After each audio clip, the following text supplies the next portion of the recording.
నిన్న మొన్నటి వరకు కూడా నేను తెలంగాణ కోడల్ని కాబట్టి నాకు ఓట్లేయండి, నన్ను ఆదరించండి అని చెప్పి తెలంగాణలో మాట్లాడినటువంటి షర్మిల ఇప్పుడు ఆంధ్రప్రదేశ్ కాంగ్రెస్ పార్టీ ప్రెసిడెంట్గా ఛార్జ్ తీసుకున్నారు.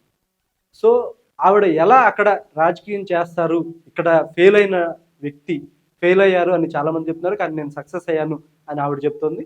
సో అక్కడ ఎలా సక్సెస్ అవుతారు పొలిటికల్గా, ముఖ్యంగా ఫలితాల రూపంలో ఎలా సక్సెస్ అవుతారు అనేది ఒక క్వశ్చన్ మార్క్. ఎందుకంటే ఇక్కడ తెలంగాణలో ఆవిడ వెనకాల ఒక పార్టీ యంత్రాంగంలో బలమైనటువంటి వ్యక్తులు లేరు. చాలామంది అంటే ఒక మంత్రి స్థాయి లేదంటే ఎమ్మెల్యే స్థాయికి మించిన వాళ్ళు ఎవరూ లేకపోవడం అనేది కొంతమంది ఒక ఫ్యాక్టర్గా చెప్తున్నారు. డబ్బు ప్రధానంగా ఆవిడ చేయడం వల్ల పాదయాత్ర కూడా సక్సెస్ అయింది అనే కొన్ని మాటలు కూడా ఉన్నాయి. ఏదేమైనా కానీ ఆవిడ ఇక్కడ కేసీఆర్ని టార్గెట్ చేయడం, అలాగే పాదయాత్ర చేయడం, మీడియాలో ఆవిడకి స్పేస్ రావడం, వీటన్నిటి వల్ల కొంతకాలం పాటు ఆవిడ కూడా తెలంగాణ రాజకీయాల్లో ఒక ఫ్యాక్టర్గా ఉన్నారు. చాలా కాలం పాటు ఆవిడ పేరు నడిచింది కూడా. అయితే ఎన్నికల్లో పోటీ చేయకపోవడం, కాంగ్రెస్ పార్టీకి మద్దతు ఇవ్వడం, అలాగే రేవంత్ రెడ్డికి ఆవిడకి మధ్య జరిగినటువంటి ఒక ఎపిసోడు, అందులో రేవంత్ రెడ్డి ఆవిడ్ని ఎక్కడ ప్రస్తావించకపోవడం, ఇలాంటివన్నీ జరిగినాయి అందరికీ తెలుసు. అయితే ఆ ప్రభావం ఆంధ్రప్రదేశ్లో ఎంతవరకు ఉంటుంది అనేది ఒక క్వశ్చన్ మార్క్. అయితే ఆంధ్రప్రదేశ్లో మాత్రం ఆవిడకి ఒక యంత్రాంగం అనేది ఉంది. ఎలాంటి యంత్రాంగం ఉంది అంటే, చాలామంది నోటెడ్ పర్సనాలిటీస్, కొంతమంది ఏం చెప్తున్నారంటే వాళ్ళందరూ రిటైర్డ్ అయిపోయిన వాళ్ళు, రిటైర్ అయిపోయి ఒక రకంగా చెప్పాలంటే గ్యారేజ్కి వెళ్ళిపోయారు, మూతపడిపోయినటువంటి బళ్ళు అవన్నీ కూడా. అలాంటి వాటిని వెంట పెట్టుకుని ఈవిడేం చేయగలదు అనే ఒక క్వశ్చన్ వస్తున్నప్పటికీ కూడా వాళ్ళు ఎట్లయినా కానీ ఒక ఫ్యాక్టర్ ఖచ్చితంగా అవుతారు, కొంతవరకు ప్రభావితం చేసే అవకాశాలు ఉన్నాయి.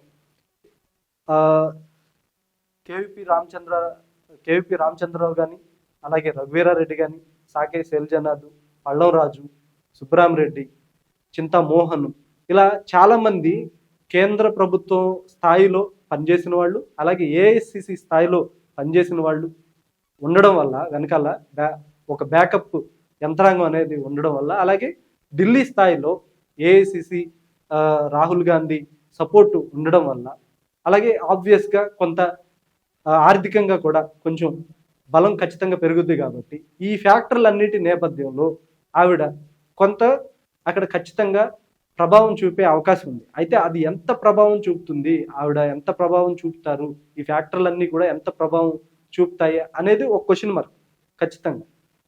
ఆవిడ జగన్ని ఢీకొనడం, పర్టికులర్గా కడపలో ఆవిడ ఎక్కడ పోటీ చేస్తారు ఏంటి, ఇలాంటివన్నీ చాలా విషయాలు ముడిపడి ఉంటాయి. అలాగే ఎవరెవరు వస్తారు ఈవిడ వైపు, వైసీపీలో అసంతృప్తిగా ఉన్న వాళ్ళు ఎవరైనా వస్తారా, ఆ ఓటు బ్యాంకు ఏదైతే ఆవిడ చేల్చుతారు అనే ఒక క్వశ్చన్ మార్క్ ఉందో అది జగన్మోహన్ రెడ్డికి ప్లస్ అవుతుందా మైనస్ అవుతుందా, ఇలాంటి అంశాలు చాలా ఇందులో ముడిపడి ఉన్నాయి. ఎందుకంటే గవర్నమెంట్ మీద ఉన్నటువంటి వ్యతిరేకత, జగన్మోహన్ రెడ్డి మీద ఉన్నటువంటి వ్యతిరేకత చేల్చడం వల్ల ఆయనకే మేలు జరుగుద్ది అనేది కూడా ఉంది. ఎందుకంటే 2009లో ప్రజారాజ్యం పార్టీ పెట్టడం వల్ల వైఎస్ రాజశేఖర రెడ్డి మీద ఉన్న వ్యతిరేకత అంతా చీలి ఆయనకే మేలు జరిగింది.